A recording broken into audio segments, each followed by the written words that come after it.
I want to pause here for a second. You mentioned that this is either a top 5 or top 10 staff in college Yeah. football with Lane Kiffin as head coach and offensive coordinator play caller, Pete Uh-huh. Golding as the defensive coordinator. I take it you like Jake Schoonover, their special teams coordinator. And then they got some guys like Kevin Smith as running backs coach. And, so anyway, collectively, Joe Cox is their tight ends coach. Randall Joyner is their defensive line coach. Lane has put together one hell of a staff, hasn't he, Bartoo? He has, and the SEC money has kept it largely intact. If you notice, the coaching continuity for the Rebels is really solid, right? You haven't had many defections. You haven't had guys coming in and getting picked off. Yeah, so yeah, I have Mississippi. I got them ninth in total staffing in the country coming into this season. So that number has been just slowly moving up. You got a top 15 head coach, right? You got a top 10 offensive coordinator. You got one of the best OCDC pairings in all of college football, let alone the SEC. Is it the best in the SEC?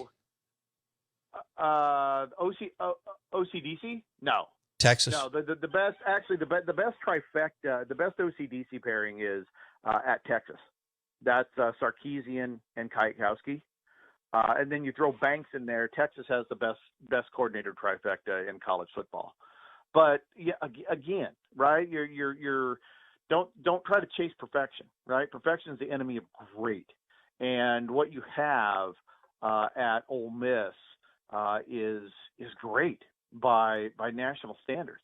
And so you look at their offensive support staff, top 30, so that they could have some improvement in there. Defensive support staff at Ole Miss, number 8 in the country. Wow. This is one of the cool. Okay. Side note. This is okay.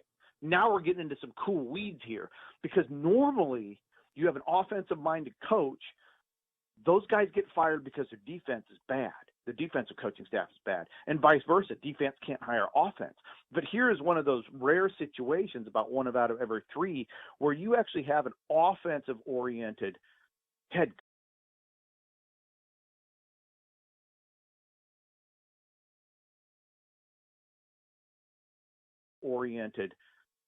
coach who is also the play caller. That if you said, Dave, you got to bet on, if you said, what are you taking, the entire offensive side of the football or the entire defensive side of the football? If I was starting a program, I'd take Golding and the entire defensive staff over Kiffin and his entire offensive staff. I'm not saying either one's bad. I'm just saying that defensive side of the football, 1 through 5 of staffing, is top 10 in the country. Damn.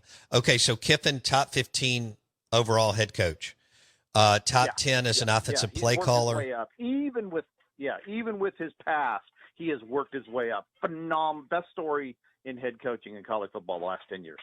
Best story in head coaching in college football the last 10 years. Lane Kiffin, going from the outhouse at Southern Cal, rehab to Bama, what he did at Florida Atlantic, parlaying that at Ole Miss, and he's winning big right now at Ole Miss. And there have never been expectations like this in Oxford. And we've had some years where there have been super high expectations. And then Bartoo says top 10 defensive staff, number 8 in the country with Golding